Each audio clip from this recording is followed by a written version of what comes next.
পড়ালেখা শেষ করে একটা কোম্পানিতে চাকরির ইন্টারভিউ দিছি। চাকরি হবে বলে মনে হয় না, কারণ বর্তমানে ঘুষ মামা খালুরা না থাকলে কোনো চাকরি পাওয়া যায় না। তারপরও আশায় আছি। ইন্টারভিউ দিয়ে এসে মেসে এসে শুয়ে আছি, কিছুই ভালো লাগছে না। এমন সময় সবচেয়ে কাছের বন্ধু জয়ের ফোন। ঘুম ঘুম চোখে ফোনটা রিসিভ করলাম। কিরে, কই তুই? কেন, কি হয়েছে? কিছু না, আমরা যেখানে প্রতিদিন বসে আড্ডা দিই সেখানে চলে আয়। আচ্ছা, তুই একটু অপেক্ষা কর, আমি আসছি। তারপর ফ্রেশ হয়ে রওনা দিলাম। যেতে যেতে বরং আপনাদের আমার পরিচয়টা দিয়ে যাক। আমি হলাম অভ্র। দুনিয়াতে আপন বলতে কেউ নেই। আর যার সাথে ফোনে কথা বলছিলাম সে হলো আমার কলেজ জীবনের বন্ধু জয়। এখন আপন বলতে সেই আমার কাছের লোক। আপনাদের সাথে কথা বলতে বলতে আমার গন্তব্যে পৌঁছে গেলাম। কিরে, এত জরুরি তলব, কি হয়েছে? তেমন কিছু না। তা তো চাকরির ইন্টারভিউর কি খবর? চাকরিটা কি হবে? তুই তো জানিস বর্তমান এত সহজে চাকরি পাওয়া যায় না। তারপরও তারা বলছে 2 দিন পর জানাবে। আরে তুই কোনো টেনশন করিস না, দেখিস চাকরিটা ঠিক হয়ে যাবে।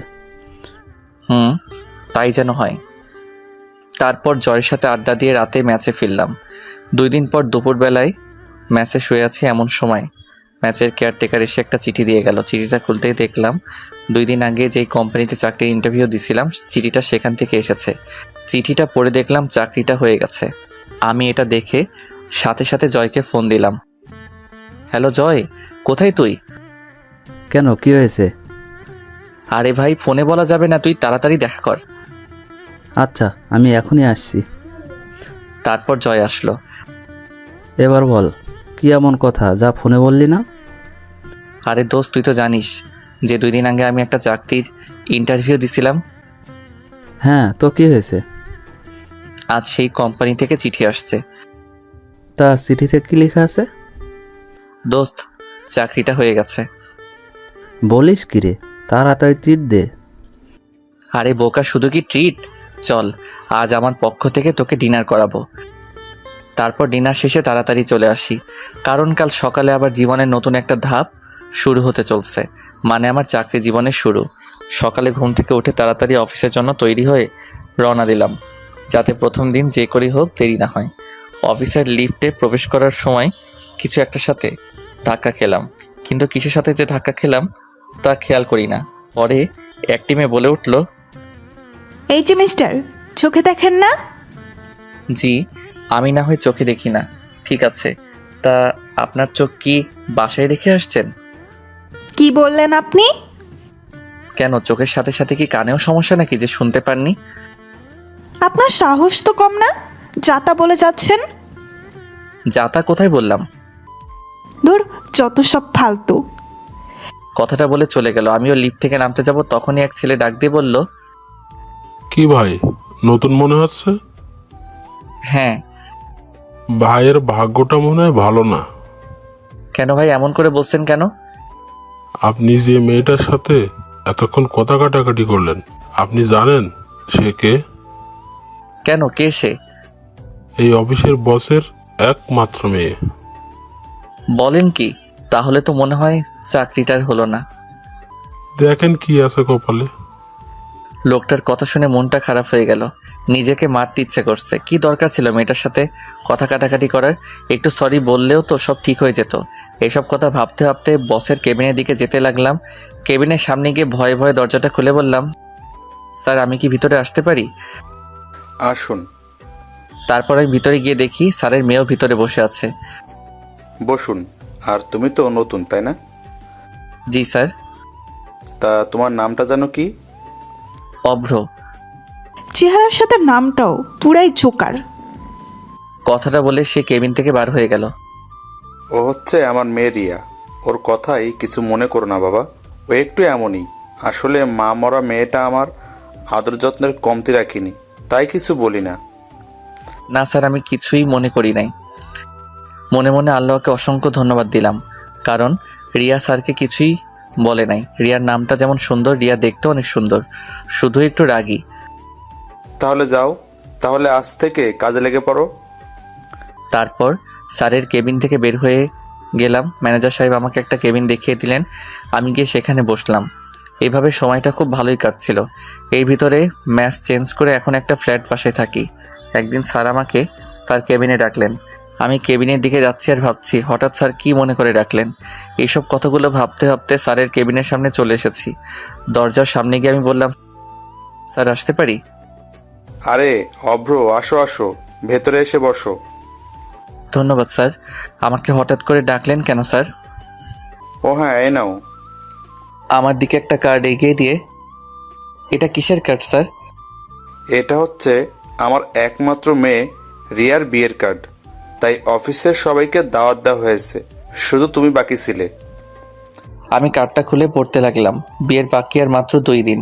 পড়া শেষ করে স্যারকে বিদায় জানিয়ে স্যারের কেবিন থেকে চলে আসি। তারপর নিজের কেবিনে এসে জয়কে ফোন দিলাম।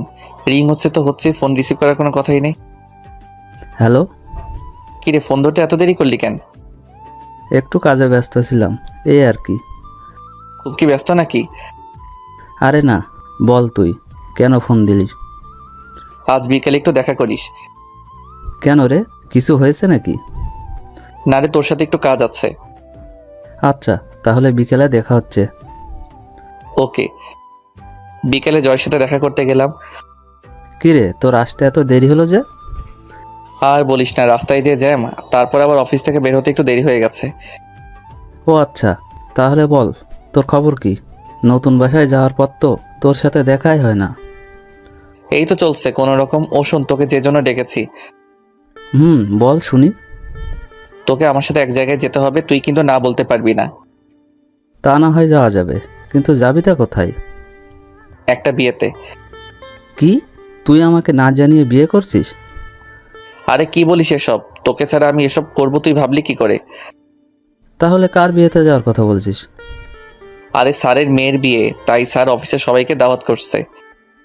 তা বিয়েটা কবে শুনি? এই তো 2 দিন পর। বুঝলাম। তা বিয়েতে কি উপহার দিবি, কিছু কি ভাবছিস?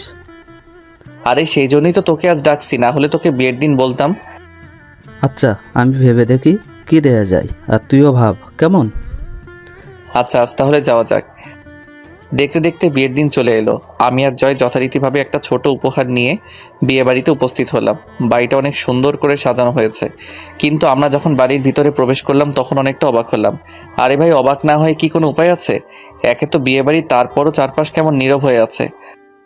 কিরে শালা, ভুল করে কোন বাড়িতে এসে পড়লাম নাকি? আমারও তো তাই মনে হচ্ছে। দাঁড়া, ঠিকানাটা আরেকবার ভালো করে দেখে নিই। তাই দেখ তাড়াতাড়ি। না রে ভাই, ঠিকানা তো ঠিকই আছে। তাহলে মানুষজন সব কোথায়? চল একটু ভেতরে গিয়ে দেখি।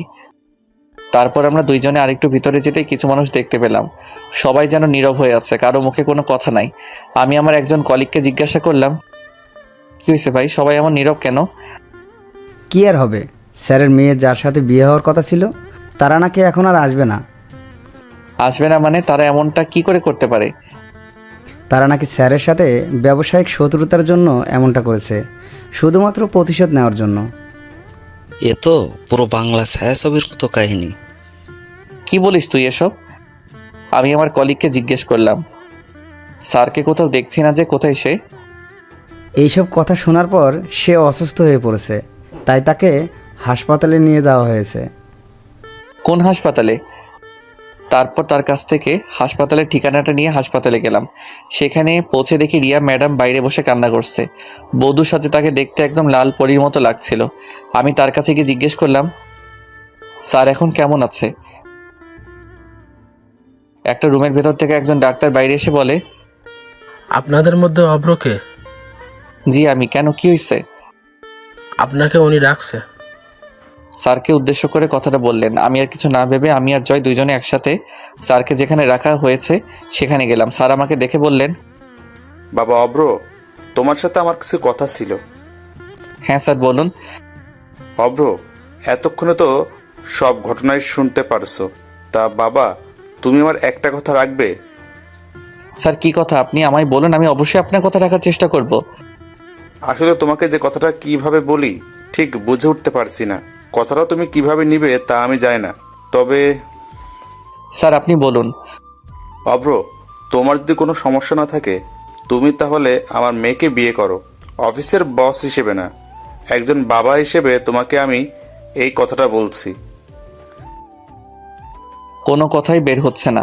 আসলে স্যারের কথা শুনে আমি কি উত্তর দিব তা আমি বুঝতে পারছি না। স্যার আমার চুপ করে থাকতে দেখে আবারও বললেন, বাবা, এভাবে চুপ করে থেকো না, তুমি একটু ওকে বোঝাও। জয়কে উদ্দেশ্য করে বলল কথাটা। জয় আমাকে একপাশে গিয়ে বলল, দেখ ভাই, তুই তো স্যারের কথাটা মেনে নে। সে এত করে রিকোয়েস্ট করছে, তুই আর না করিস না। আর বিয়ে আজ না হয় কাল তো করতেই হবে, তাই না? তুই তো আমার কোনো কথাই অমান্য করিস না, তাই এই কথাটাও রাখ। কি রে, এত কি ভাবছিস? হ্যাঁ বলে দে। আমি তোমাকে হাত জোর করছি বাবা, তুমি আমাকে ফিরিয়ে দিও না প্লিজ। এ কি করছেন স্যার? আপনি আমার গুরুজন, আপনার কথায় আমি রাজি, কিন্তু কিন্তু কি? রিয়া ম্যাডাম কি রাজি হবে? ও, তুমি চিন্তা করো না, আমার কথা ও কখনো অমান্য করবে না। তারপর স্যার রিয়া ম্যাডামকে ভেতরে ডাকলেন। রিয়া ম্যাডাম তার চোখ মুছতে মুছতে ভেতরে আসলেন। তারপর স্যার তাকে বললেন, রিয়ামা, আমার একটা কথা রাখবি? কি কথা বাবা, বলো। তোমার সব কথাই আমি রাখবো। মারে, তুই অভ্রকে বিয়ে কর। দেখ মা, আমার মান সম্মান এখন সব তোর উপর, তুই আর না করিস না, তুই রাজি হয়ে যা। বাবা, তুমি যা ভালো বুঝো তাই করো তাহলে। তোমায় বলেছি না, আমার মেয়ে কখনো আমার কথার অবাধ্য হবে না। তাহলে আজই তোমাদের বিয়ে হবে। যা আপনি ভালো মনে করবেন। তাহলে আমি একটু আসি, তোরা একটু অপেক্ষা কর। তুই আবার কোথায় যাবি এখন? বারে, তোর বিয়ে, তোর ভাবিকে একটু জানাতে হবে না? এই কথা বলে বাইরে চলে গেল জয়। চলো তাহলে বাসায় যাওয়া যাক। আমাদের দুইজনের উদ্দেশ্য করে বলল কথাটা। কিন্তু তোমার শরীর তো ভালো নেই। না রে মা, তোর বিয়ে হলে আমার শরীর এমনিতে ঠিক হয়ে যাবে। তারপর স্যার আর আমরা সবাই মিলে স্যারের বাসায় গেলাম।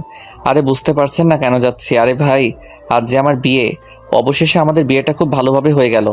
এখন আমি বাসর ঘরে বাইরে জয়ের সাথে দাঁড়িয়ে আছি। জয় আমাকে জোর করে বাসর ঘরে ঢুকিয়ে দিল। আমি ঘরে প্রবেশ করে দেখি রিয়া ম্যাডাম বিছানায় বসে আছে। আমি আস্তে করে দরজাটা লাগিয়ে ঘুরে দেখি রিয়া ম্যাডাম আমার সামনে দাঁড়িয়ে আছে। আমি তাকে আমার সামনে দেখে কিছুটা ঘাবড়ে যাই। আমি ভাবছিলাম সে হয়তোবা আমাকে সালাম করার জন্য খাট থেকে নেমে আসছে, কিন্তু আমার ধারণাকে ভুল প্রমাণ করে সে আমাকে যা বলল তা শোনার জন্য আমি মোটেও প্রস্তুত ছিলাম না। এই যে, আপনি আমাকে বিয়ে করলেন কেন? চুপ করে আছি, কি বলবো ঠিক বুঝে উঠতে পারছি না। কি হলো, চুপ করে আছেন কেন? না মানে আপনার বাবা বলেছে তাই। বাবা বলল আর আপনি রাজি হয়ে গেলেন? কেন, আপনি কি এই বিয়েতে খুশি নন? না। তাহলে আপনি বিয়ের জন্য হ্যাঁ বললেন কেন? ওটা তো বাবার মান সম্মানের কথা ভেবে রাজি হয়েছি। আপনি কি করে ভাবলেন যে আমাদের অফিসের একজন সাধারণ কর্মচারীকে আমার স্বামী হিসেবে মানতে পারবো? মাথা নিচু করে রিয়া ম্যাডামের কথাগুলো শুনছি। আর হ্যাঁ, খবরদার, যদি কখনো স্ত্রীর অধিকার দেখাতে আসেন তো বুঝতেই পারছেন। কি হলো, কিছু বলছেন না কেন? আচ্ছা, আপনি যেমনটা ভালো বুঝবেন। এখন ঘুমাতে চান? আচ্ছা, এই বলে খাটের দিকে যাচ্ছি, আবারও রিয়া ডাক দিলেন। এই যে, ওদিকে কোথায় যাচ্ছেন? কেন, আপনি না বললেন ঘুমাতে যেতে? আপনাকে কি খাটে গিয়ে ঘুমাতে বলছি? যত সব।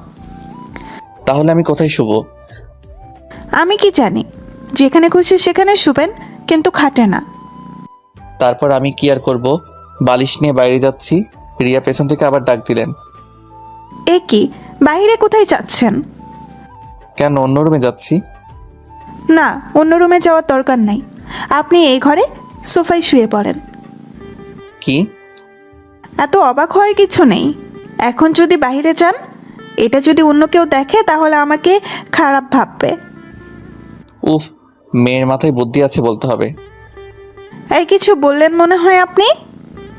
না না, কিছু বলি নাই তো। সত্যিই তো? হ্যাঁ সত্যি, আমি কিছুই বলি নাই। তারপর আর কি করার, চুপচাপ সোফায় গিয়ে শুয়ে পড়লাম। একটু পর আমি আবার বললাম, কি হলো, লাইটটা বন্ধ করছেন না কেন? যদি লাইট বন্ধ করলে আপনি খারাপ কিছু করেন? কি, আমাকে দেখে কি আপনার এমন মনে হয়? না, আপনাকে দেখে ঠিক মনে হয় না, তারপরেও তো বলা যায় না কার মনে কি চলে। আমি কিছুটা রাগ করে রুম থেকে বাইর হয়ে চলে যাচ্ছি, তখন আবার রিয়া বলল, এ কি, আবার কোথায় যাচ্ছেন? কেন, আমি এই রুমে থাকলে তো খারাপ কিছু করতে পারি, তাই আমি চলে যাচ্ছি।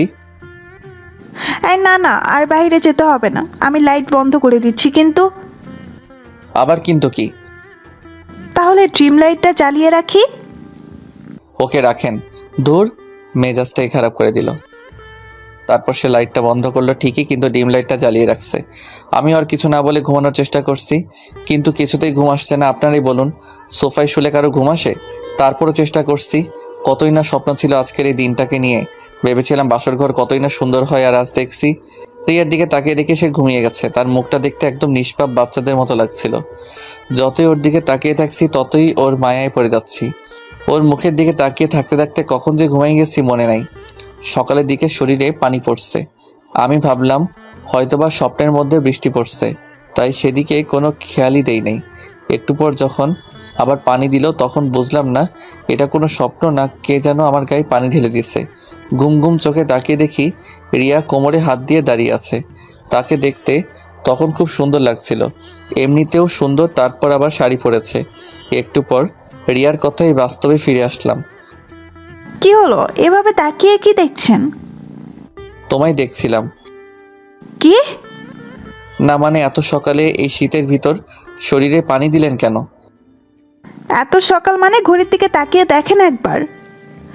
এই রে, এ তো অনেক দেরি হয়ে গেছে রে। যাও তাড়াতাড়ি খাবারের ব্যবস্থা করো, আমার খুব ক্ষুধা লাগছে। যান তাহলে ওইদিকে রান্না করেন গিয়ে। কি, আমি রান্না করব মানে?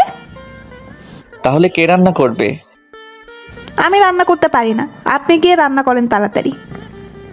কি, মেয়ে মানুষ হয়ে রান্না করতে পারেন না? দেখুন, এসব কথা শুনতে চাই না, যান গিয়ে রান্না করেন।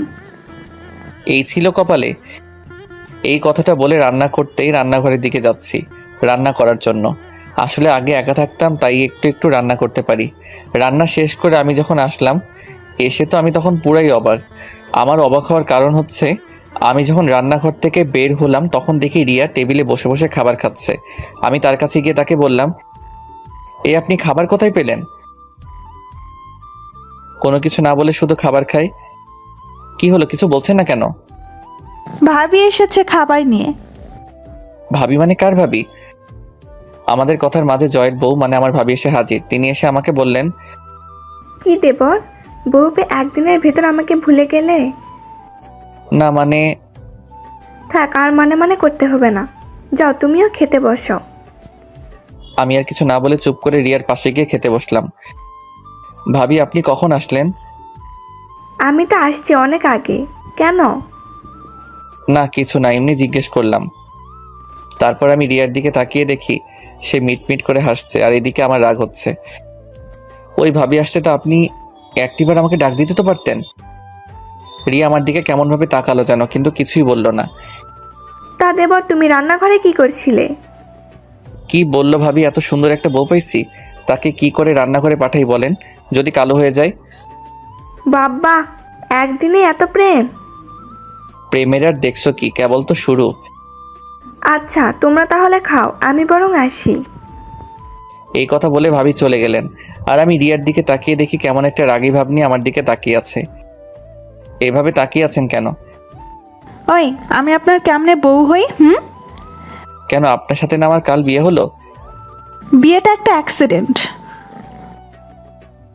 আর হ্যাঁ, আপনি ভাবলেন কি করে যে আমার বাবার অফিসের একজন সামান্য কর্মচারীকে স্বামী হিসাবে মেনে নিব? এটা কখনো সম্ভব না। একটু থেমে আবার বলতে শুরু করলো, আর আমরা কিছুদিন একসাথে থাকবো, তারপর আপনাকে আমি ডিভোর্স দিয়ে দেব, বুঝলেন? কথাগুলো বলে সে রুমে চলে গেল। আর আমি বসে বসে ভাবছি, এই ছিল আমার জীবনে।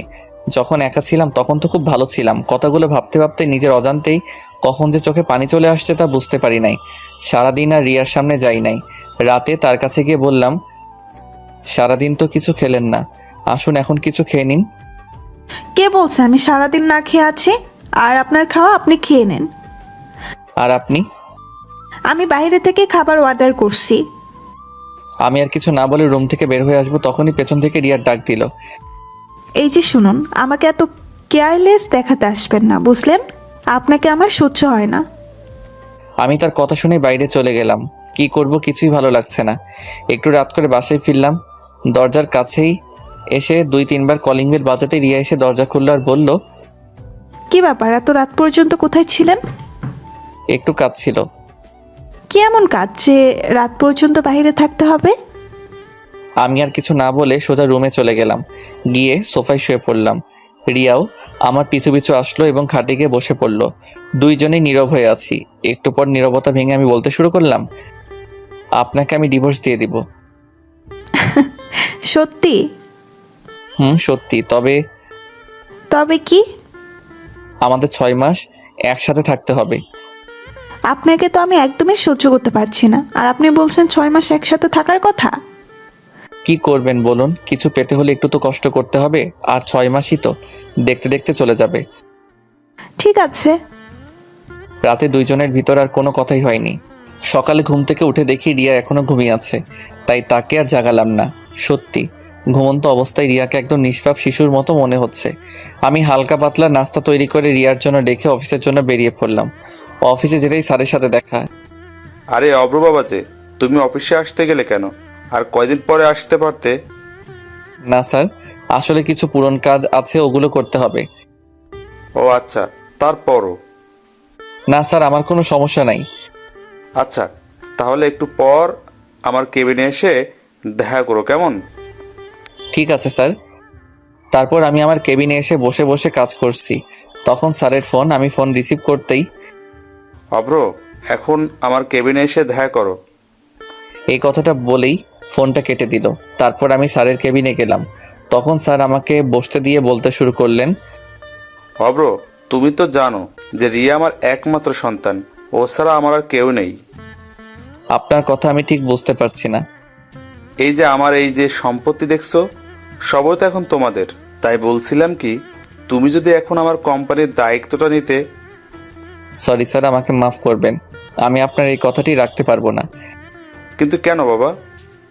আমি আপনার মেয়ের স্বামী বলে আপনি আমাকে আপনার কোম্পানির দায়িত্ব দিতে চাচ্ছেন, কিন্তু আমি এটা চাই না। আমি বিয়ের আগে যেমন আপনার অফিসের কর্মচারী ছিলাম, আমি চাই এখনো কর্মচারী হিসেবে থাকতে। কি বলবো বাবা তোমায়, তোমার প্রতি আমি এমনিতেই কৃতজ্ঞ। তারপরও আজ তোমার কথা শুনে গর্বে আমার বুকটা ভরে গেছে বাবা। কথাগুলো কেঁদে কেঁদে বললেন। এ কি স্যার, আপনি কাঁদছেন কেন? আমার মেয়ের অনেক সৌভাগ্য যে তোমার মতো একজনকে জীবন সঙ্গী হিসেবে পেয়েছে। স্যারের মুখে এই কথা শোনার পর আমার মুখ দিয়ে আর একটা কথাও বের হচ্ছে না, শুধু দু চোখ দিয়ে পানি পড়ছে। তারপর স্যারের কাছ থেকে বিদায় নিয়ে নিজের কেবিনে এসে বসে আছি, কিন্তু কাজে মন দিতেই পারছি না। তারপর অফিস ছুটি হলে বাসায় আসলাম। বাসায় এসে কলিং বেল বাজানোর কিছুক্ষণ পর এসে রিয়া দরজা খুলে দিয়ে চলে গেল। আমি ভেতরে প্রবেশ করার পর খাবার টেবিলের দিকে চোখ যেতেই মনটা খারাপ হয়ে গেল, কারণ আমি সকালে যে খাবার রিয়ার জন্য রেখে গেছিলাম সে খাবার এখনও সেখানে আছে। তার মানে রিয়া আমার বানানো খাবার খায়নি। এটা দেখে আমার মন আরও খারাপ হয়ে গেল। এর ভিতর জয়ের ফোন। আমি ফোন রিসিভ করতেই, হ্যালো। কিরে বন্ধু, বিয়ে করে আমাদের একদম ভুলে গেলি নাকি? কি যে বলিস তুই, তোকে কি কখনো ভুলতে পারি? বুঝি তো, নতুন বউ নিয়ে খুব সুখে আছো মনে হচ্ছে। সুখে আছি না চাই, তোকে যদি বলতে পারতাম কেমন সুখে আছি তাহলে তুই বুঝতে পারতি। কিরে চুপ করে আছিস কেন? কই চুপ করে থাকলাম? আচ্ছা, যদি ফ্রি থাকিস তাহলে দেখা করি। হ্যাঁ রে, ফ্রি আছি। তাহলে চলে আয় সেই জায়গায়। আচ্ছা, তুই অপেক্ষা কর। তারপর আমি বাসা থেকে বের হতে যাব, তখনই রিয়া আমাকে পেছন থেকে ডাক দিল। কোথায় যাও? কেন, কি হয়েছে? না কিছু হয়নি, কিন্তু তুমি রাত করে বাড়ি আসবে, এতে আমার ঘুমের অসুবিধা হয়। আপনাকে জেগে থাকতে হবে না, আপনি বরং ঘুমিয়ে থাকবেন। তাহলে দরজা খুলবে কে? আমার কাছে দরজার আলাদা চাবি আছে, আপনি দরজায় তালা দিয়ে শুয়ে থাকবেন, সমস্যা নেই। ঠিক আছে। জানি না তোমাকে কিভাবে এতদিন সহ্য করব। এই কথাটা বলে রিয়া চলে গেল, আর আমিও বাসা থেকে বের হয়ে জয়ের কাছে গেলাম। কিরে আসতে এত দেরি করলি কেন? এই তো জ্যাম ছিল।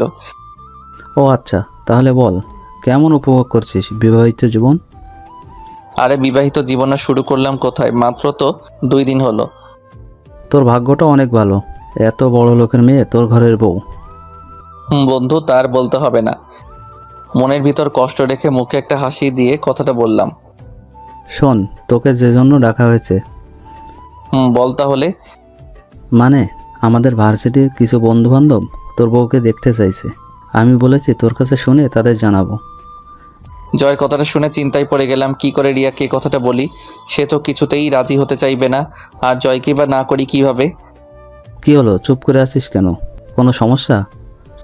না, কোনো সমস্যা নাই। আমি বরং বাসায় গিয়ে তোকে ফোন করে জানাবো এই বিষয়ে। আচ্ছা ঠিক আছে। জয় আর আমি আরও কিছু কথা বলে যে যার বাসায় চলে আসলাম। বাসায় এসে দরজা খুলে ভেতরে প্রবেশ করলাম। রুমে গিয়ে দেখি রিয়া ঘুমিয়ে আছে। ঘুমিয়ে থাকা অবস্থায় তাকে দেখতে অনেক সুন্দর লাগছে। রাতে আর তাকে ঘুম থেকে ডাকলাম না, আমি সোফায় গিয়ে শুয়ে পড়লাম। সকালে ঘুম থেকে উঠে যথারীতিভাবে আমি রিয়ার জন্য নাস্তা বানিয়ে টেবিলে রেখে অফিসের উদ্দেশ্যে ঘর থেকে বের হয়ে আসি। রিয়া তখনও ঘুমিয়ে আছে। অফিসে এসে কাজ করছি আর মনের ভিতর শুধু একটা কথাই ঘুরপাক খাচ্ছে, কি করে রিয়াকে বলি যে আমার সকল বন্ধুরা তাকে দেখতে চাইছে। ও তো আমাকেই সহ্য করতে পারে না, আর আমার সাথে কথা বলার সময় এমনিতেই রেগে কথা বলে। অফিস ছুটির পর বাসায় এসে সোফায় বসে বসে ভাবছি, রিয়াকে কি এখন কথাটা বলবো? ধুর, যা আছে কপালে বলে দেই। আপনার সাথে একটা কথা ছিল। রিয়া টিভি দেখছিল, আমার কথা শুনে আমার দিকে মুখ ঘুরিয়ে বলল, আপনাকে তো আমার ভালোই লাগে না, আর কথা আর কি শুনবো। তারপরেও বলুন, কি বলতে চান? না মানে আমার কিছু বন্ধুরা আপনাকে দেখতে চেয়েছে। কেন আমাকে দেখতে চেয়েছেন কেন? আপনি আমার বউ না, তাই দেখতে চাইছে। ওই, আমি আপনার বউ হই? হ্যাঁ, আপনাকে বলছি আমি আপনাকে স্বামী হিসেবে মানি না, তাহলে আমি আপনার বউ হই কি করে? যত দ্রুত সম্ভব আমাকে ডিভোর্স দিয়ে দিবেন, বুঝলেন? আমি আর কিছু বললাম না। রিয়ার কথাগুলো শুনে নিজের অজান্তেই চোখ দিয়ে এক ফোঁটা পানি চলে এলো। আমি রিয়ার সামনে থেকে চলে গেলাম। বারান্দায় দাঁড়িয়ে আকাশের দিকে তাকিয়ে ভাবছি, কি পাপ করেছিলাম যে যার জন্য আমাকে এত কষ্ট পেতে হচ্ছে। সকালে একটু তাড়াতাড়ি করে অফিসে চলে গেলাম। অফিসের কাজের ফাঁকে পকেটে হাত দিয়ে দেখি মোবাইলে টাকা নেই। মনে হয় সকালে তাড়াতাড়ি বাসা থেকে বের হওয়ার সময় মোবাইলটা ভুল করে বাসায় রেখে আসছি। এর মধ্যে স্যারের কেবিন থেকে ডাক আসলো, তাই স্যারের কাছে গেলাম। কেবিনে প্রবেশ করে দেখি একটি মেয়ে বসে আছে। আমি ভেতরে যেতে স্যার আমাকে বললেন, অভ্র, এনার সাথে পরিচিত হও। ইনি হলেন তোমার নতুন অ্যাসিস্ট্যান্ট মেঘা। মেঘা আমার দিকে হাসি মুখে হাতটা বাড়িয়ে দিয়ে বললেন, হ্যালো স্যার। হ্যালো। অভ্র, তুমি তাহলে মেঘাকে তার কাজ বুঝিয়ে দাও, কেমন? ঠিক আছে স্যার। তাহলে মিস মেঘা, তুমি অভ্রের সাথে যাও, সে তোমাকে তোমার কাজ বুঝিয়ে দেবে। Okay sir. তারপর আমি স্যারের কাছ থেকে বিদায় নিয়ে আমার কেবিনে চলে আসলাম, আর আমার পেছনে পেছনে মেঘাও আসলো। তারপর মেঘা আমাকে বলল, স্যার বলুন আমাকে কি করতে হবে? আপনার প্রথম কাজ হলো আমাকে স্যার বলা বাদ দিতে হবে। তাহলে আপনাকে কি বলে ডাকবো?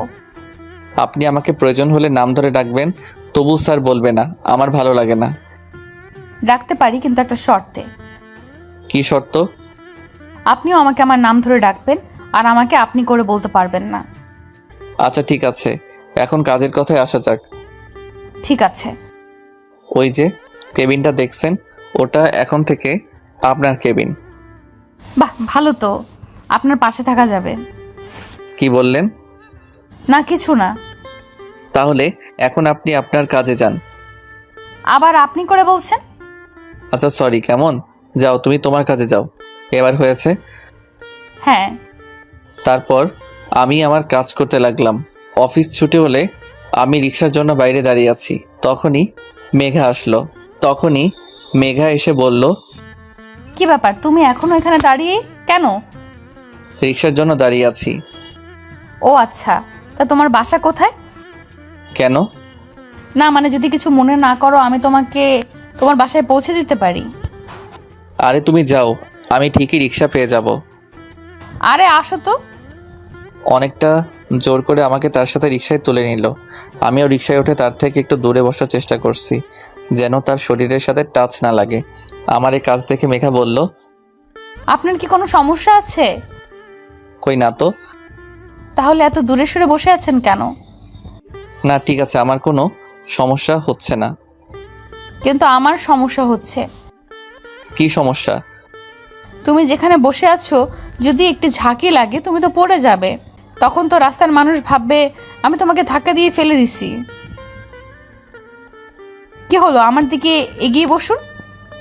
তারপর আর কি করার, বাধ্য হয়ে তার দিকে এগিয়ে বসা লাগলো। এই মামা, রিক্সা থামাও। কেন রিক্সা থামাতে বলছো? কারণ আমার বাসার কাছে চলে আসছি। ও আচ্ছা, তাহলে বাই, কাল আবার দেখা হবে। এই কথা বলে মেঘা চলে গেল, আর আমি বাসার দিকে যাচ্ছি। বাসায় গিয়ে আমি যা দেখলাম তা দেখে তো আমি পুরাই অবাক। আপনারা হয়তো বা ভাবছেন আমি অবাক হলাম কেন, তাহলে শুনুন আপনাদের বলি। আমি বাসার ভিতর প্রবেশ করতে দেখে আমার সকল বন্ধুরা আমার বাসায় আসছে। এর মধ্যে জয় এসে বলে, কিরে, কেমন সারপ্রাইজ দিলাম? তোরা কখন আসলি? আমরা আসছি তো অনেক আগে। আমি মনে মনে ভাবছি, না জানি রিয়া কি করে, ও তো মনে হয় অনেক রেগে আছে।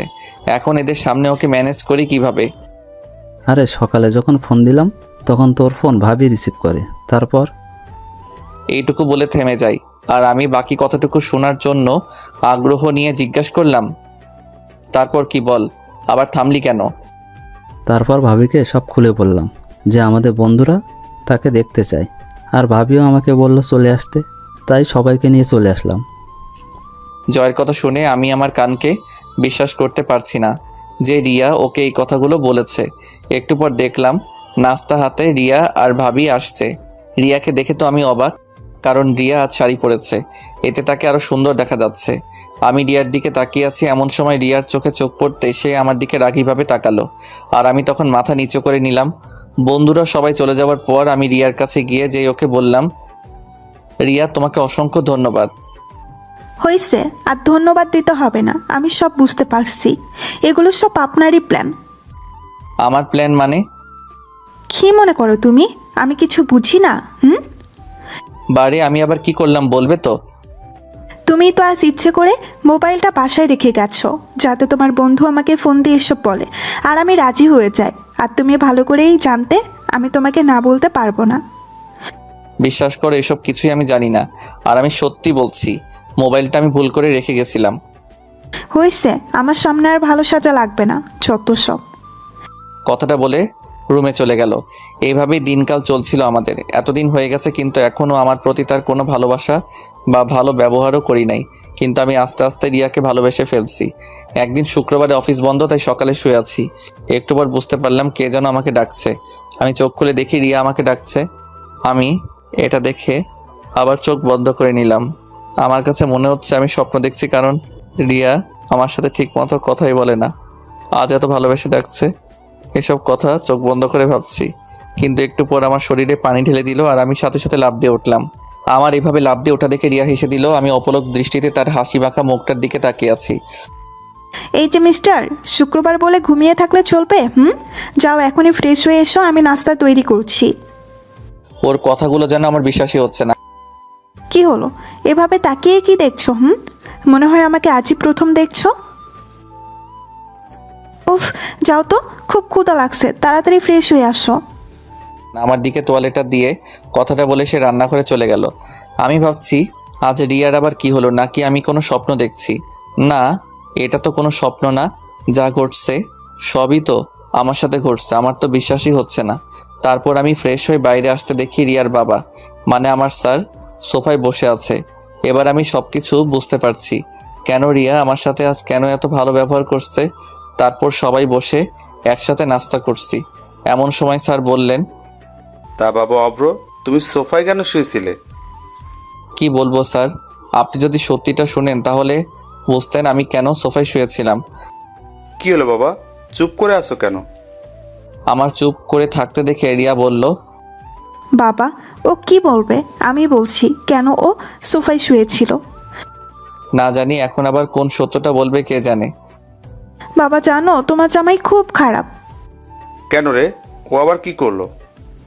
কি করেনি তাই বলো? আমি কাল রাতে বললাম আমাকে যেন আজ ঘুরতে নিয়ে যায়, কিন্তু ও কিছুতেই রাজি হলো না। তার এক কথা, আমাকে ঘুরতে নিয়ে যেতে পারবে না, তাই আমি তাকে শাস্তি হিসাবে সোফায় শুতে দিচ্ছি। হায় হায়, মাইয়া কয় কে, তো দেখি মিথ্যা বলায়ও পটু। আমি অবাক দৃষ্টিতে রিয়ার দিকে তাকিয়ে আছি। না অব্র, তুমি কিন্তু কাজটা একদম ঠিক করনি। না স্যার, আসলে না, আমি আর কিছুই শুনতে চাই না। আমি চাই তোমরা দুজনে আজ কোথাও থেকে ঘুরে আসো। ঠিক আছে। কি, এখনো রাজি হলে কেন? আমার দিকে তাকিয়ে একটা মুচকি হাসি দিয়ে কথাটা বলল। তাহলে তোমরা বরং আমার গাড়িটা নিয়ে যাও, কেমন? সরি স্যার, মাফ করবেন, আমি আপনার গাড়ি নিয়ে ঘুরতে যেতে পারবো না।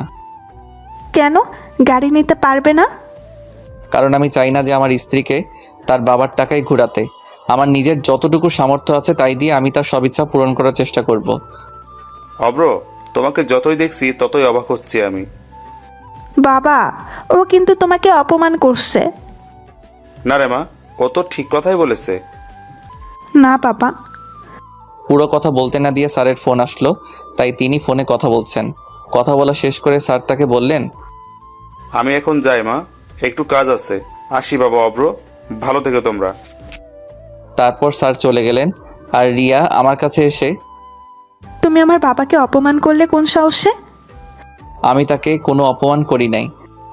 তুমি তো বলবেই ছোট লোক কোথাকার, একটা গাড়ি কেনার ক্ষমতা নাই। আর তাছাড়া তুই কোনোদিন এই গাড়িতে উঠেছিস বলে মনে হয় না। আর তুই কিনা আমার বাবার মুখের উপরে না বলে দিলি।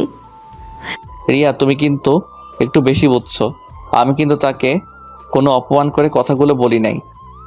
তুই অপমানের কি বুঝিস? হ্যাঁ, তোর মা বাবাকে যদি কেউ বলতো তাহলে তুই বুঝতি অপমান কাকে বলে। রিয়া আমার, তুমি কিন্তু কিন্তু কি? ও, আমি তো ভুলেই গেছিলাম, তোর তো মা বাবারই ঠিক নাই। রিয়া, জোরে চিৎকার করে উঠে রিয়াকে চড় মারলাম। কি করবো, রাগটাকে আর কন্ট্রোল করতে পারলাম না। কি শুরু করছো? কিছু বলছি না বলে তখন থেকে বাজে কথা বলে যাচ্ছ। নিজেকে কি মনে করো? হ্যাঁ। দেখলাম রিয়ার কোনো কথাই বলছে না, তার দুই চোখ বেয়ে পানি পড়ছে এবং আর কিছু না বলে সোজা রুমে গিয়ে দরজা লাগিয়ে দিছে। তারপর আমিও তাকে কিছু না বলে বাইরে চলে গেলাম। তারপর যখন মাথা একটু ঠান্ডা হলো তখন ভাবতে লাগলাম রিয়া আবার খারাপ কিছু করে না বসে। তাই আমি তাড়াতাড়ি বাসায় গেলাম। বাসার ভেতরে ঢুকে দেখি রুমের দরজা বন্ধ এবং ভিতর থেকে কান্নার আওয়াজ শোনা যাচ্ছে।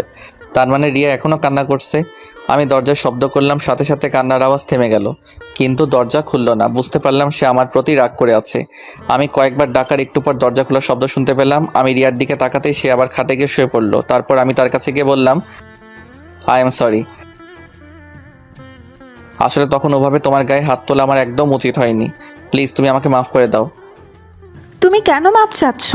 মাপ তো আমার চাওয়া উচিত। আসলে ভুলটা তো আমার ছিল, তুমি বরং আমাকে মাফ করে দাও।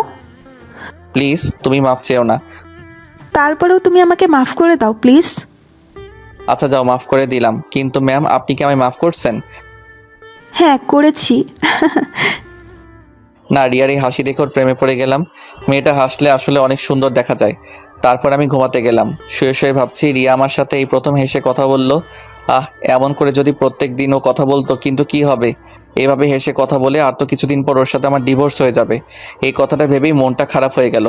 সকালে ঘুম থেকে উঠে রিয়ার দিকে তাকিয়ে দেখি ওর মুখটা একদম লাল হয়ে আছে।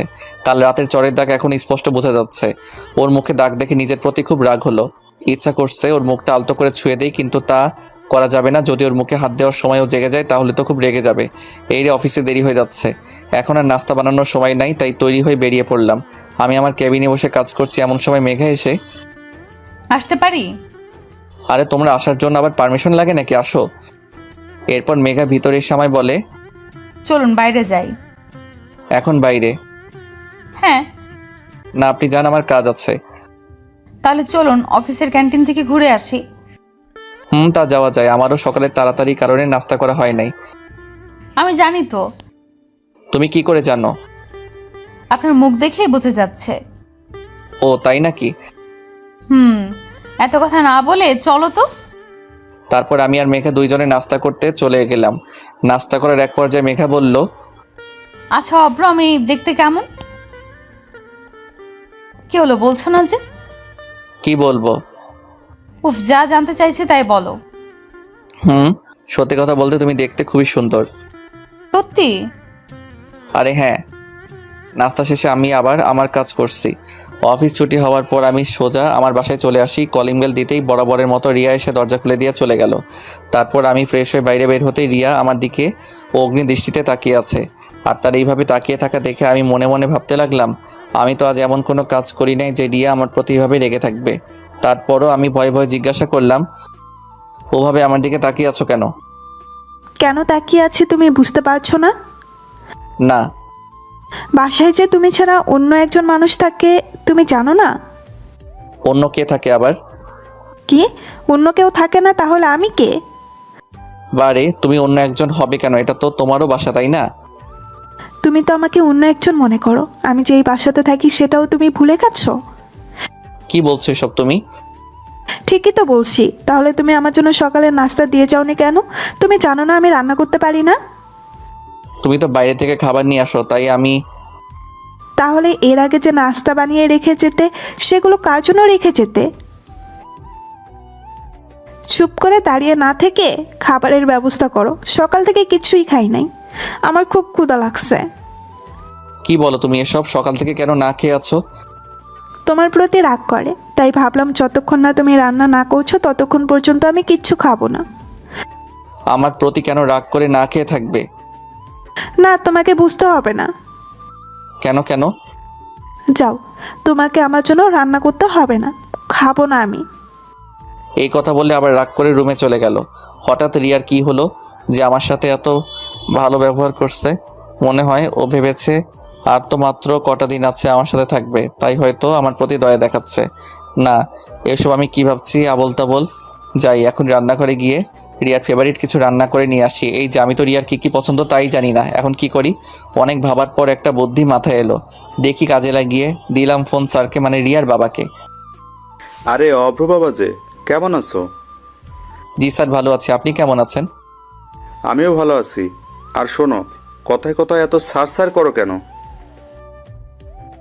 আমি তোমার অফিসের বস, কিন্তু এখন তো তুমি অফিসে নাই যে স্যার স্যার বলবে। তাই এখন থেকে বাবা বলে রাখবে, কেমন? Okay sir. আবার স্যার? সরি বাবা। এখন ঠিক আছে। তা জামাই, কি করতে রাতে ফোন দিলে? না মানে আপনার মেয়ে কি কি খেতে ভালোবাসে তা যদি একটু বলতেন।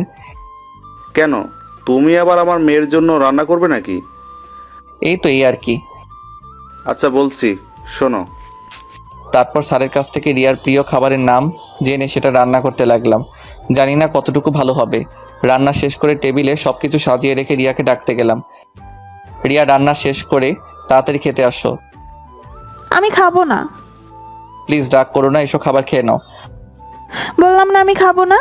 আর তুমি এখান থেকে যাও তো, বিরক্ত করো না। আচ্ছা ঠিক আছে, তোমাকে আর বিরক্ত করব না। এই কথা বলে যেই অন্যদিকে ঘুরবো তখনই দরজা খুলে রিয়া চলে আসলো। তারপর আমার সাথে কোনো কথা না বলে সোজা খাবার টেবিলে গিয়ে বসে পড়লো। আর আমি তাকে খাবার বেড়ে দিয়ে বললাম, এই নাও তোমার প্রিয় খাবার। ওয়াও, এটা যে আমার প্রিয় তুমি জানলে কি করে? সেটা জেনে কি করবে, তুমি বরং খেয়ে দেখো কেমন হয়েছে। তারপর রিয়া খাবার মুখে দিয়ে আমার দিকে রাগীভাবে তাকালো। এটা দেখে আমি বুঝতে পারলাম খাবার বেশি ভালো হয়নি। এই খাবার তুমি বানিয়েছো? হ্যাঁ। সত্যি বলছো তো? আমি জানি বেশি ভালো হয় নাই। এই কথাটা বলে মাথা নিচু করে আছি, তখনই রিয়া জোরে জোরে হাসি দিয়ে বলে, আরে বোকা, কে বলছে খারাপ হয়েছে? খাবারটা অনেক অনেক ভালো হয়েছে, মনে হচ্ছে পুরো রেস্টুরেন্ট থেকে আনা। সত্যি বলছো? একদম সত্যি বলছি, তুমি নিজেই খেয়ে দেখো। না, তুমি খাও তারপর আমি খাবো। না, তা হবে না, আমরা একসাথে খাবো। তারপর আর কি করার, একসাথে খাওয়া শেষ করে ঘুমাতে গেলাম। ঘুম থেকে উঠে রিয়ার দিকে তাকিয়ে আসছি, কেন জানি না ওর দিকে তাকিয়ে থাকতে আমার খুব ভালো লাগছে। তারপর অফিসে চলে আসলাম। আজ একটু কাজ কম, তাই বিকালে ছুটি দিয়ে দিল। অফিস থেকে বের হতে মেঘা এসে বলে, আজ তো তাড়াতাড়ি ছুটি হয়ে গেল, চলুন কোথাও বসে চা বা কফি খাওয়া যাক। এই বিকালে মন্দ হয় না। তারপর আমি আর মেঘা একটা কফি শপে আসলাম। কফি শপে ভিতরে গিয়ে বসতে দেখি আমার সামনে টেবিলে রিয়া আর কিছু মেয়ে, মনে হয় রিয়ার বন্ধু হবে। তারপর মেঘা বলল, তোমার জন্য কি অর্ডার করব? যেটা তোমার ভালো লাগে সেটাই অর্ডার করো। আমি আর চোখে রিয়ার দিকে তাকিয়ে দেখি রিয়া বারবার আমার দিকে তাকাচ্ছে এবং আমার সাথে মেয়েটাকে তাকে দেখার চেষ্টা করছে, কিন্তু পারছে না, কারণ মেঘা মুখোমুখি হয়ে বসেছিল। কফি চলে এলো, আমি আর মেঘা কফি খাচ্ছি আর গল্প করছি। আমি এমনভাবে আছি যে আমি রিয়াকে দেখি নাই। আমি একবার রিয়ার চোখের দিকে তাকিয়ে দেখি সে পুরো রেগে গজগজ করছে। আমাদের কফি খাওয়া শেষ হলে আমরা চলে যাওয়ার জন্য বাইরে এলাম। আমি বুঝতে পারছি আমার পেছন পেছন রিয়াও আসছে। আমি সেটা দেখে মেঘাকে বললাম, মেঘা চলো ওদিকটাই যাই, ওখানে একটা সুন্দর পার্ক আছে। চলো তাহলে। তারপর দুইজনে একটা রিকশায় চড়ে রিয়ার সামনে দিয়ে চলে গেলাম। ঘোরা শেষ হলে রাতে বাসায় ফিরলাম। বাসায় এসে দেখি দরজাটা আগে থেকেই খোলা, তাই আমি ভেতরে প্রবেশ করি। একটু পর রিয়া আমার কাছে এসে বলে, কোথায় ছিলে এত সময়? কোথায় থাকবো, আবার অফিস ছিলাম। তোমার অফিস তো অনেক আগেই ছুটি হয়ে গেছে, এত সময় কোথায় ছিলে? বন্ধুদের সাথে ছিলাম। ও আচ্ছা, তা মেয়েটা কে শুনি? কোন মেয়ে? এই যে যার সাথে কফি শপে এত হাসাহাসি করে কথা বলছো। তুমি জানলে কিভাবে যে আমি কার সাথে বসেছিলাম? তা আমি দেখেছি তোমাদের দুজনকে। তাই নাকি? এখন বলো মেয়েটা কে? আমার ফ্রেন্ড বলতে পারো। তোমার ফ্রেন্ড হলে সেদিন আসলো না যে? এই তো কিছুদিন হলো ওর সাথে পরিচয়টা। ছি, তোমার লজ্জা করে না? ঘরে বউ থাকতে তুমি। ওয়েট, বউ মানে কি? তোমার কথা বলছো? তার কার কথা বলবো শুনি? তোমার সাথে তো আর কয়েকদিন পর ডিভোর্স হয়ে যাবে, আর তাছাড়া তুমি তো আমাকে দুই চোখে দেখতে পারো না। দেখলাম রিয়া আমার কথাগুলো শুনে কিছুটা চুপ হয়ে গেল, তারপর আবার বলল, ডিভোর্স তো এখনো হয়নি, যতদিন না হয় ততদিন তো আমিই তোমার বউ। কথাটা বলার সময় দেখলাম ওর চোখের কোণে পানি। তবে কি রিয়াও আমাকে ভালোবাসতে শুরু করেছে? কথাটা ভেবেই নিজের অজান্তে মুখে হাসি ফুটে উঠল। পরের দিন দুপুরে অফিসে বসে কাজের ব্যাপারে মেঘার সাথে কথা বলছি, এমন সময় দেখি রিয়া আসলো। ও ভেতরে এসে মেঘাকে দেখে আমার দিকে রাগী ভাব নিয়ে তাকিয়ে আছে। তারপর আমি মেঘাকে বললাম, তুমি এখন যাও, আমি তোমাকে পরে ডেকে নিব। মেঘা চলে যাওয়ার পর আমি রিয়াকে বললাম, তুমি হঠাৎ এখানে? কেন আসতে পারি না? না, তা পারবে না কেন? এটা তো তোমারই অফিস। আমি না আসলে হয়তো বা ভালোই হতো। কেন? এই যে তোমাদের কথা বলার সমস্যা করলাম। তা অবশ্যই ঠিক। কি বললে তুমি? ওই কিছু না তো। না, তুমি কিছু একটা তো বলছো। আরে না, কিছুই বলি নাই। আমি দেখলাম রিয়ার হাতে টিফিন বাটি, তাই আমি তাকে বললাম, হাতে কি? ওটা আমার জন্য আনছো? এনেছিলাম একজনের জন্য, কিন্তু সে তো খুব ভালোই আছে। কথাটা বলে রিয়া চলে গেল। আমি পেছন থেকে এত ডাকার পরও শুনলো না, চলে গেল। তারপর আমি কেবিনে বসে আছি, এমন সময় মেঘা এসে বলে, অব্র, মেয়েটা কে? কেন তুমি জানো না? জানলে তোমায় জিজ্ঞেস করতাম নাকি? ও হচ্ছে আমাদের অফিসের বসের মেয়ে, আর আমার স্ত্রী। কি, তোমার স্ত্রী? হ্যাঁ। কই, আগে তো বলো নাই কখনো। তুমিও তো জানতে চাও নাই। ও আচ্ছা। কি ব্যাপার, তোমার চোখে পানি কেন? কই পানি? বলে নিজের হাত দিয়ে চোখটা মুছলো। আমি দেখতে পাচ্ছি তোমার চোখে পানি। মনে হয় চোখে কিছু পড়েছে। কই দেখি তো। না, তোমাকে দেখতে হবে না। বলে সে চলে গেল। অফিস ছুটি হওয়ার পর কোথাও মেঘাকে দেখলাম না। তারপর আমি বাসায় চলে আসি। বাসায় এসে ফ্রেশ হয়ে রান্না করতে যাব, তখনই রিয়া এসে বলে, তোমাকে আজ রান্না করা লাগবে না। তাহলে রাতে খাবো কি? আচ্ছা, আমি রান্না করছি। কি বলো তুমি? রান্না করা শিখলে কবে? রান্না করতে পারি না, তবে রান্না করার চেষ্টা করছি। সেগুলো কি খাওয়ার মতো হয়েছে? যাও, তোমাকে খাওয়া লাগবে না। আরে আরে, দেখো আবার রাগ করে। দাও, তাড়াতাড়ি খেতে দাও, খুব ক্ষুধা লাগছে। রিয়া মুখে হাসি নিয়ে খাবার বেড়ে দিল। আমি খাবার মুখে দিয়ে দেখি একটা খাবারেও লবণ হয়নি এবং খুব ঝাল হয়েছে। কেমন হয়েছে? খুব ভালো হয়েছে। তুমি এত ভালো রান্না করতে পারো, তাহলে আগে কেন রান্না করো নাই? সত্যি বলছো তুমি? হ্যাঁ। তারপর রিয়া নিজে খেতে বসলো। এই কি করছো তুমি? কেন আমি খাবো না? না, এগুলো তো আমার জন্য রান্না করছো, তাই আমি খাবো। বারে, প্রথমবার রান্না করলাম, খেয়ে দেখতে হবে না কেমন হয়েছে? তারপর আর কি করার, সে খেতে বসলো। খাবার প্রথমে মুখে দিতেই ফেলে দিয়ে পানি পানি বলে চিৎকার করতে লাগলো। আমি তাকে পানি ধরে দিলাম।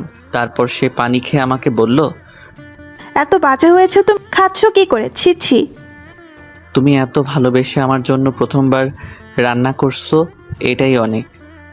রিয়া শুধু আমার মুখের দিকে তাকিয়ে বলল, না, তোমাকে এটা খেতে হবে না, আমি বাইরে থেকে খাবার অর্ডার করছি। না, অর্ডার করলে তোমার জন্য করো, আমি তো আজ এগুলিই খাবো। খাওয়া শেষ করে ঘুমাতে গেলাম। ঘুম থেকে উঠে ফ্রেশ হয়ে বাইরে আসার সাথে সাথে রিয়া আমার দিকে একটা কাগজে মোড়ানো খাম দিয়ে বলে, এটা নাও। কি এটা? আমি কি জানি, এটা একজন লোক এসে দিয়ে গেল, বললো তোমায় দিতে। আমি রিয়ার হাত থেকে খামটা নিয়ে পড়তে লাগলাম। পড়া শেষ হতেই রিয়া আমাকে বলল, কি এটা?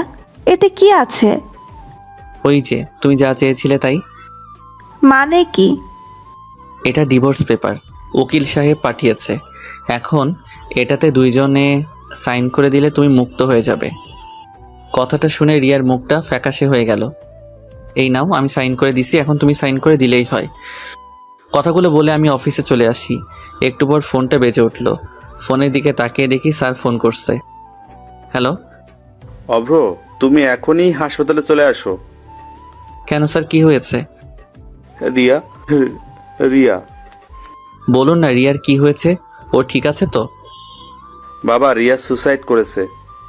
কথাটা শুনে আমার পায়ের নিচ থেকে যেন মাটি সরে গেল। তাই আর এক মুহূর্ত দেরি না করে তাড়াতাড়ি বেরিয়ে পড়লাম হাসপাতালের উদ্দেশ্যে।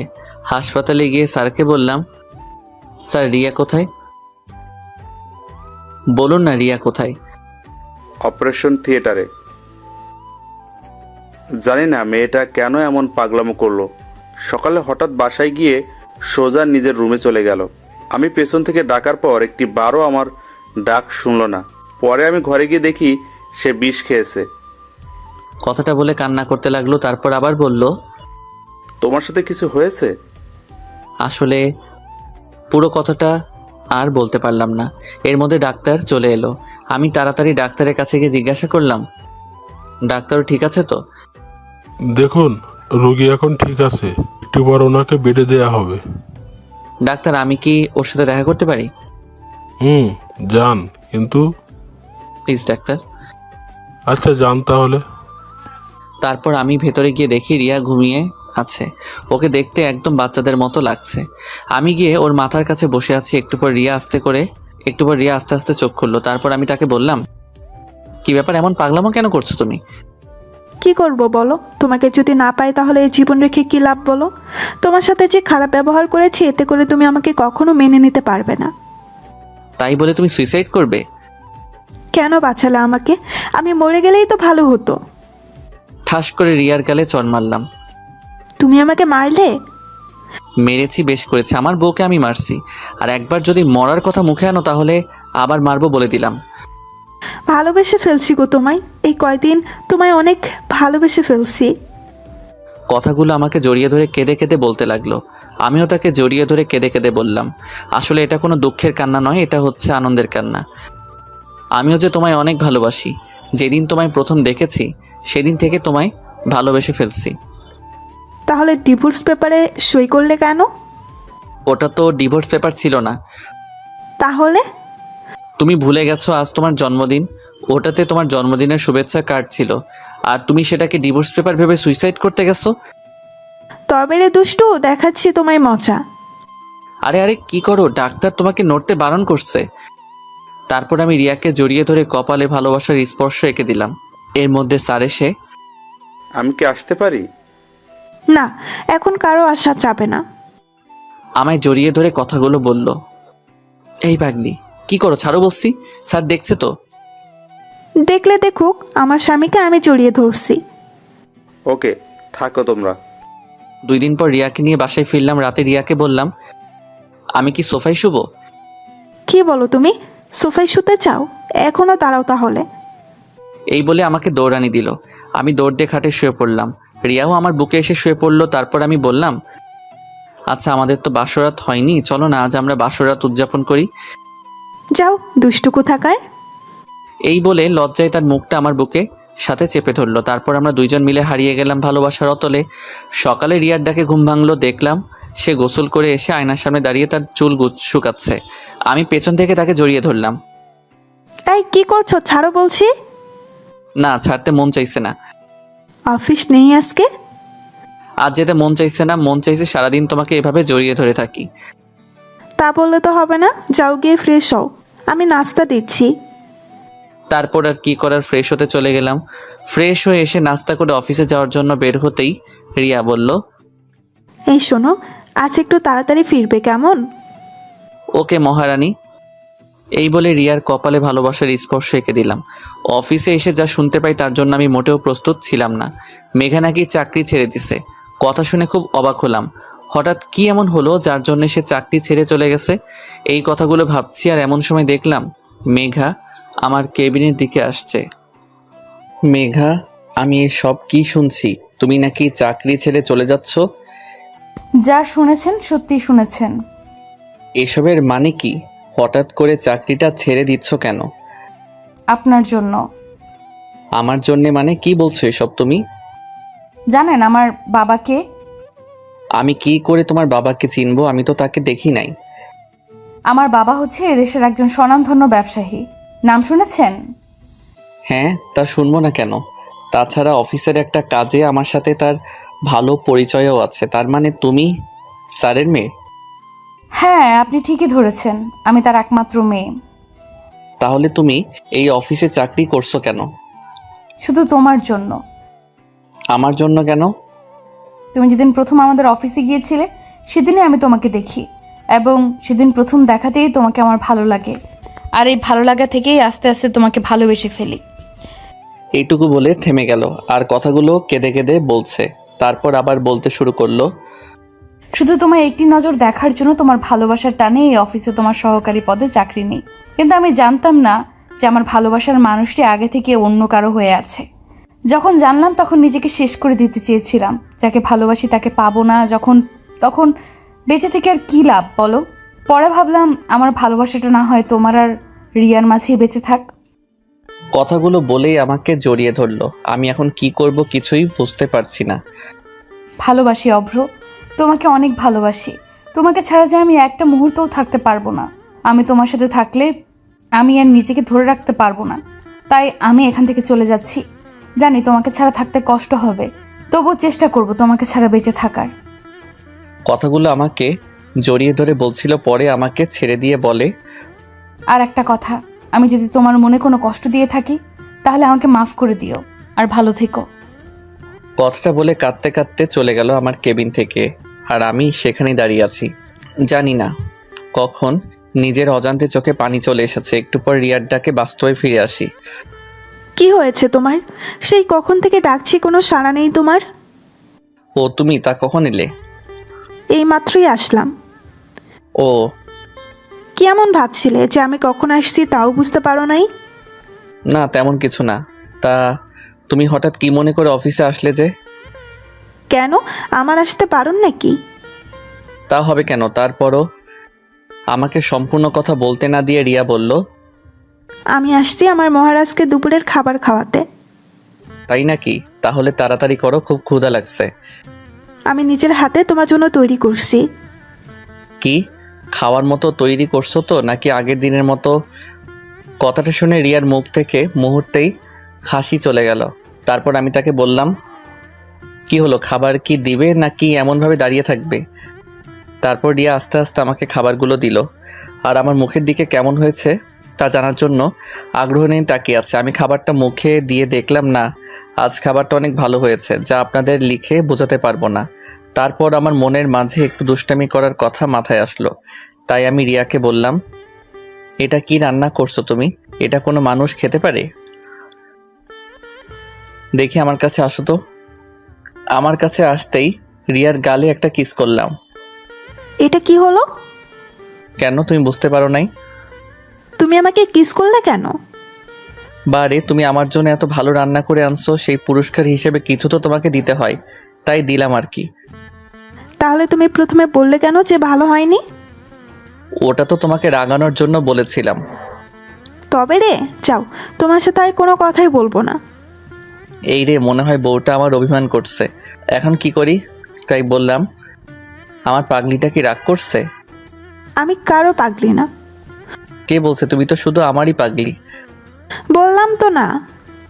আচ্ছা যাও, তোমার আমার সাথে কথা বলা লাগবে না। তুমি আমার সাথে কথা না বললে আমিও কিছু খাবো না। না খেলে নাই। আচ্ছা ঠিক আছে। কথাটা বলে যে উঠতে যাব, তখনই রিয়া আমার হাতটা ধরে বলে, এই, কোথায় যাও? হ্যাঁ, চুপ করে বসো এখানে। না আমি খাবো না। তুই খাবি না তো তোর শ্বশুর খাবে। ভালো তো, তাহলে তাকেই ডেকে এনে খাওয়াও। আমাদের কথার মাঝে রিয়ার বাবা মানে স্যার এসে হাজির। কাকে ডেকে আনার কথা বলা বলি হচ্ছে? এই তো রিয়া নিজের হাতে রান্না করে আনছে, তো তাই আপনাকেই ডেকে আনার কথা বলা হচ্ছিল। বলো কি, রিয়া মা আবার রান্নাও করতে পারে? হ্যাঁ। তাহলে তো খেতেই হবে। বাবা, তুমিও বসো, আমি তোমাকে খাবার দিচ্ছি। তারপর আমরা সকলে একসাথে দুপুরের খাবার খেলাম। খাওয়া শেষ করে স্যার চলে গেলেন, আর আমি রিয়াকে বললাম, রিয়া, আমার না এখন মিষ্টি খেতে মন চাইছে। এখন মিষ্টি কোথায় পাবো? তুমি চাইলে মিষ্টি খাওয়াতে পারবে। ইশারা করে কথাটা বললাম। এই, একদম না। আমি আস্তে আস্তে রিয়ার কাছে যাচ্ছি, আর সে একটু একটু করে পেঁচাচ্ছে। দেখো, একদম কাছে আসার চেষ্টা করবে না। তারপর রিয়া দেওয়ালের সাথে আটকে গেল। আমি কাছে যেয়ে ওর হাত দুটো চেপে ধরলাম। রিয়ার মুখের দিকে তাকিয়ে দেখি সে দু চোখ বন্ধ করে আছে এবং তার ঠোঁট দুটো কাঁপছে। এরপর আমাদের চার ঠোঁট একসাথে মিশে একাকার হয়ে গেল। আচ্ছা চলো, এখন আমাকে নিয়ে তুমি ঘুরতে যাবে।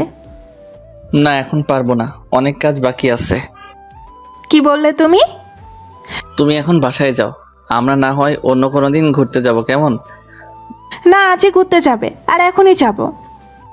দেখো, পাগলামি করে না, এখন ছুটি চাইলে বস ছুটি দিবে না। বাহ, ভালো কথা মনে করিয়ে দিলা তো। অফিসের বসকে তুমি কি তা ভুলে যাচ্ছ? এই রে, কি বলতে কি বলে দিলাম। দেখলাম রিয়া আমার কেবিন থেকে হনহন করে বাইরে চলে গেল। আমি ভাবলাম হয়তোবা রাগ করে বাসায় চলে গেছে। আমার ভাবনাকে ভুল প্রমাণ করে দিয়ে আবারও রিয়ার আগমন, কিন্তু এবার সে একা আসেনি, তার সাথে তার বাবা মানে বসও এসেছে। এসে আমাকে প্রশ্ন, কি ব্যাপার অভ্র, তোমার কি এমন কাজের চাপ? না মানে হয়েছে, আর মানে মানে করতে হবে না। যাও, রিয়াকে নিয়ে কোথাও ঘুরে আসো। আচ্ছা স্যার। আমি রিয়ার দিকে তাকিয়ে দেখি রিয়া মিটমিট করে হাসতেছে। আর শোনো, যত কাজই থাকুক না কেন, আমার রিয়া মা ডাকার সাথে সাথেই চলে যাবে কিন্তু। এই কথা বলে স্যার চলে গেলেন। তারপর রিয়া আমার কাছে এসে বলে, কি এবার যাওয়া যাবে নাকি আবারও বাবাকে ডাকতে হবে? এই না না, ডাকতে হবে না, চলো যাচ্ছি।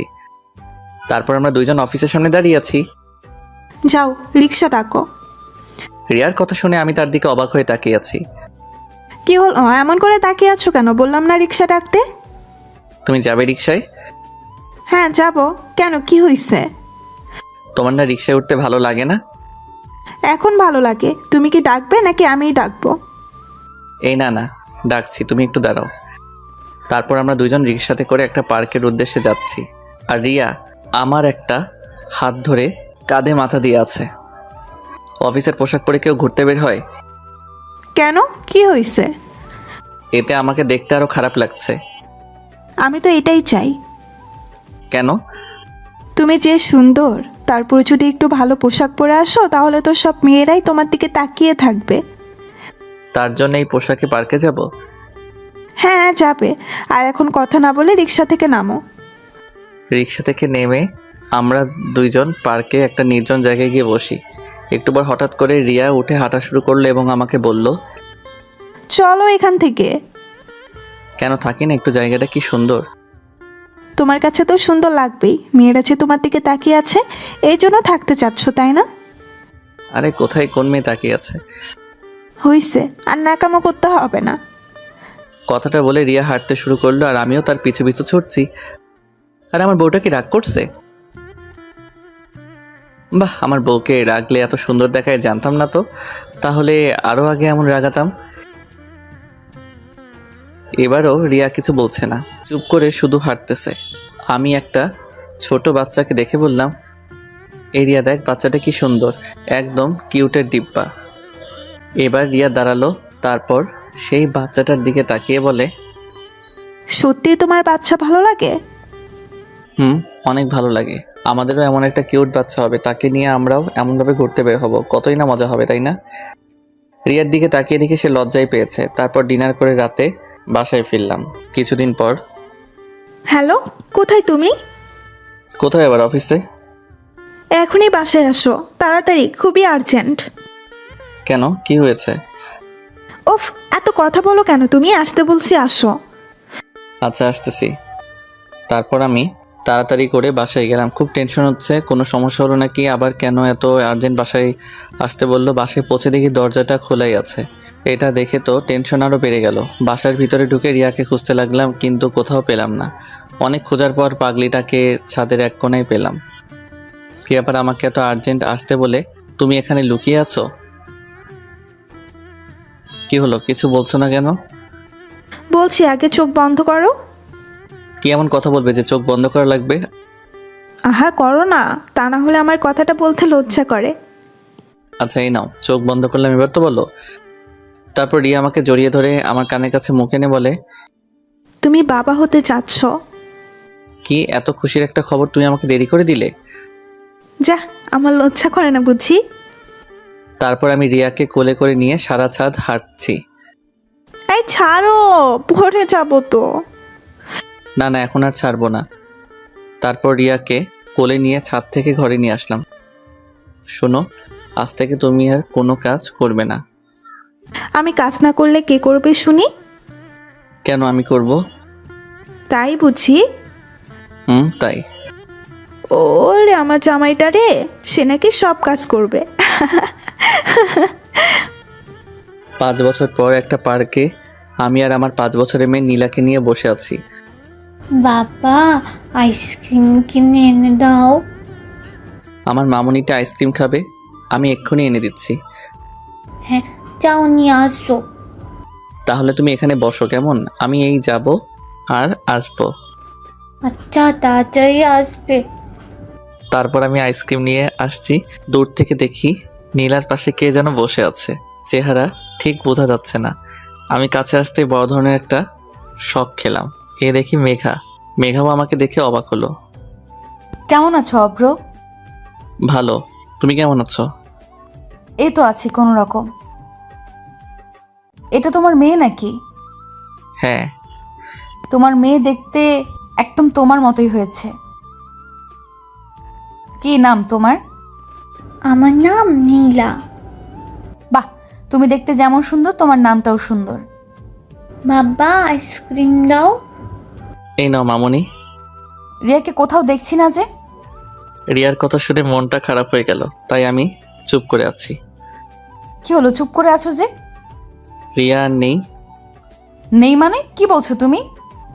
হ্যাঁ, সে আমাকে ছেড়ে অনেক দূরে চলে গেছে, যেখানে গেলে কেউ আর শত ডাকার পরেও ফিরে আসে না। কি বলো এসব? রিয়া মারা গেছে?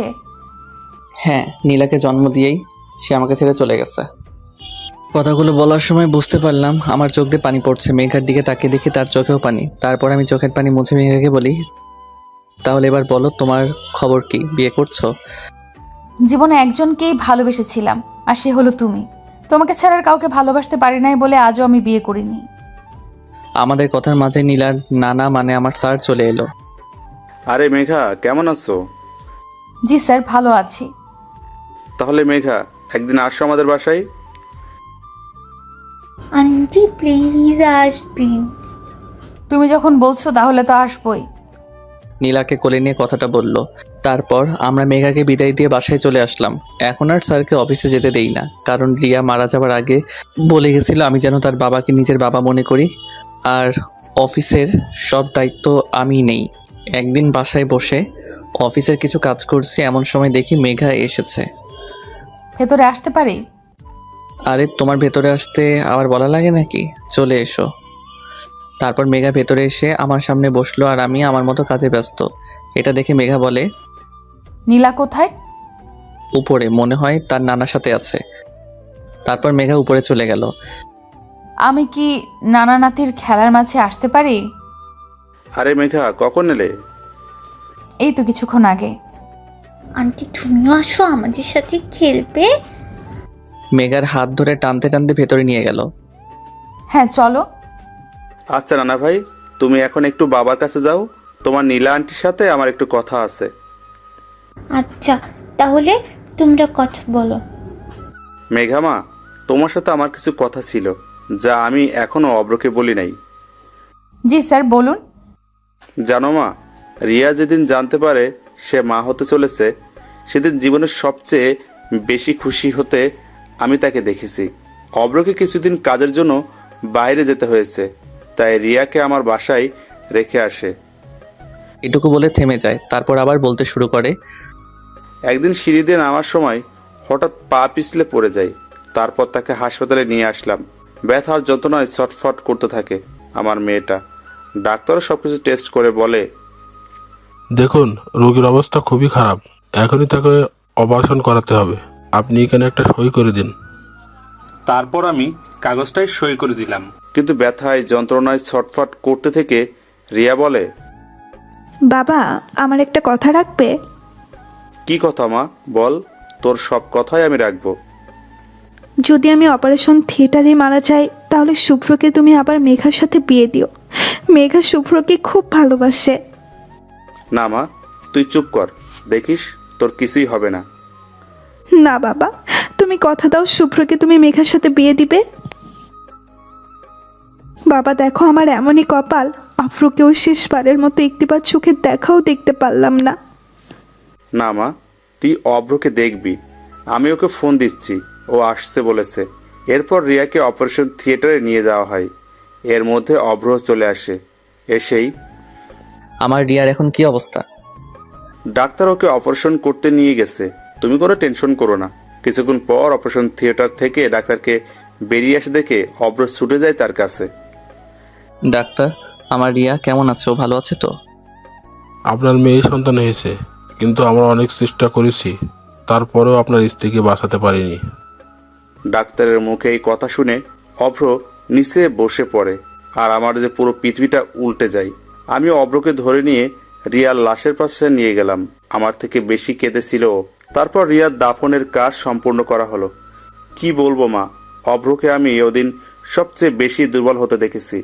আমার থেকে বেশি দুর্বল হয়ে পড়েছিল সে। এখন তুমি বলো মা, তুমি কি আমার রিয়ার শেষ ইচ্ছাটা পূরণ করবে? হ্যাঁ আমি করব, আমার যে ওর ইচ্ছা পূরণ করতেই হবে। এভাবে মেঘা প্রতিদিন অব্রের বাসায় আসে, আর এই কয়েকদিনে নীলার সাথে তার খুব ভালো সম্পর্ক হয়ে যায়। আচ্ছা নীলা, আমি যদি তোমার মা হই তাহলে কেমন হয়? সত্যি তুমি আমার মা হবে? কি মজা, কি মজা! তাহলে তোমাকে আমি মামুনি বলে ডাকবো। হ্যাঁ ডাকো। মামুনি। এই কথা বলে মেঘাকে জড়িয়ে ধরে। মেঘাও তেমনি নীলাকে জড়িয়ে ধরে। নীলা? ও ঘুমিয়ে গেছে। ও কিছু না খেয়ে ঘুমিয়ে গেল? না, আমি ওকে খাইয়ে দিয়ে ঘুম পাড়িয়ে দিয়েছি। কি বলো, নীলা খেলো? ও তো আমাকে ছাড়া খায় না। যাই হোক, চলো তোমায় বাসায় দিয়ে আসি। তারপর মেঘাকে তার বাসায় দিয়ে আসলাম। কিছুদিন হলো মেঘা আর আমাদের বাসায় আসছে না। এর ভিতর নীলার কান্নার আওয়াজ শুনতে পেলাম। কি ব্যাপার, আমার পরীটা কান্না করছে কেন? দেখো না বাবা, মামুনি কয়েকদিন ধরে ফোন ধরছে না। কে তোমার মামুনি? আমি আমার মেঘা মামুনির কথা বলছি। সে তোমার মামুনি হয় না। চলো নাস্তা করবে। সকালে কিছু খাওনি তোমরা? না, সে আমার মামুনি হয়। আর তুমি আমার মামুনিকে আমার কাছে এনে দাও, নাহলে আমি কিচ্ছু খাবো না। এই কথা বলে কান্না করতে করতে রুমে চলে গেল। আমি পড়ে গেলাম মহা বিপদে। এখন আমি কি করব কিছু বুঝতে পারছি না। এসব ভাবতে ভাবতে অফিসে চলে গেলাম। রাতে বাসায় এসে শুনি নীলা এখনো কিছু খায় নাই। নীলা, মা চলো কিছু খেয়ে নিবে। না, আগে তুমি মামুনিকে এনে দাও। বলছিলাম তুমি চলো খেতে, একদম বাচ্চাদের মতো করবে না। না না, আমি কিচ্ছু খাবো না। নীলাকে একটা চড় মারলাম। এ কি করলে অভ্র? মা মরা মেয়েটার গায়ে তুমি হাত তুললে? না, এ আমি কি করলাম? রাগের মাথায় আমি নীলাকে মারলাম। নীলা কান্না করতেছে। কি ভুল বলছে ও? জন্ম থেকে কোনোদিন মায়ের আদর পায়নি সে, আর মেঘা তাকে মায়ের আদর দিয়েছে, আর তুমি কি না? সি সি। এই কথা বলে নীলাকে নিয়ে ঘরে চলে গেল। আর আমি এখন কি করব? আমার কি করা উচিত? না, নীলার জন্য হলো মেঘাকে আনতে হবে। তারপর আমি মেঘার বাসায় গেলাম। কলিং বেল বাজতে মেঘা এসে দরজা খুললো। আরে তুমি এখানে এত রাতে আমার বাসায়? তুমি এ কয়দিন আমার বাসায় যাওনি কেন? বাবা আমার বিয়ে ঠিক করেছে, তাই আর বাসা থেকে বের হই না। মিথ্যে কথা বলছে, কারণ নীলা তাকে আগেই সব বলে দিয়েছে। অপরের যাওয়ার কথা, এটা তাদের দুজনের প্ল্যান করা। তোমার বিয়ে, আর তুমি বিয়েতে রাজি হয়ে গেলে? আর কতদিন এভাবে থাকা যায় বলো? ও আচ্ছা। বলে চলে আসতে গিয়ে আবার মেঘাকে বললাম, তোমার সাথে আমার কিছু কথা আছে। বলো। তুমি না এই বিয়েটা করো না? কেন করব না? কখনো ভাবিনি এই কথাগুলো আবারও কাউকে বলতে হবে, তারপরও আজ বলতে হচ্ছে। নীলা চাই তার জন্য আমি মা নিয়ে আসি, কিন্তু সে মা হিসেবে তোমাকে চেয়েছে, তাই হবে কি তুমি আমার নীলার মা? হবে কি তুমি আমার বাকি জীবন পথ চলার সাথী? হবে কি তুমি আমার? পুরো কথা বলতে না দিয়ে মেঘা কান্না করতে করতে আমাকে জড়িয়ে ধরে। হ্যাঁ, আমি হতে চাই তোমাদের দুজনের সুখ দুঃখের সাথী। তারপর পেছন থেকে জোরে হাততালির আওয়াজ শুনতে পাই। পেছন ফিরে দেখি নীলা আর সান মানে মেঘার বাবা দাঁড়িয়ে আছে। মেঘা লজ্জা পেয়ে আমাকে ছেড়ে দিল আর নীলা দৌড়ে আমাদের দিকে আসছে, এসে আমাদের দুজনকে জড়িয়ে ধরলো। তাহলে বিয়ের কাজটা আজকেই সেরে নেওয়া যাক। তারপর কাজী অফিসে গিয়ে আমার আর মেঘার বিয়ে হলো। বাসর ঘরে ঢুকে দেখি মেঘা ঘুমটা দিয়ে বসে আছে। আমি তার পাশে গিয়ে বসলাম। একটু পর দরজায় শব্দ হলো, তাই আমি গিয়ে দরজাটা খুলে দিলাম। দরজা খুলতে নীলা দৌড় দিয়ে রুমে প্রবেশ করলো। এসেই মামুনি, আমিও তোমার সাথে ঘুমাবো। হ্যাঁ মা, তুমি আজ আমাদের সাথেই ঘুমাবে। বাবা, তুমি এ পাশে ঘুমাও, আর মামুনি তুমি এ পাশে ঘুমাও। আমি তোমাদের মাঝখানে ঘুমাবো। ওকে আমার প্রিন্সেস। তারপর আমার আর মেঘার মাঝে শুয়ে পড়ে নীলা। এইভাবে খুব ভালোভাবে চলছে আমাদের সংসার।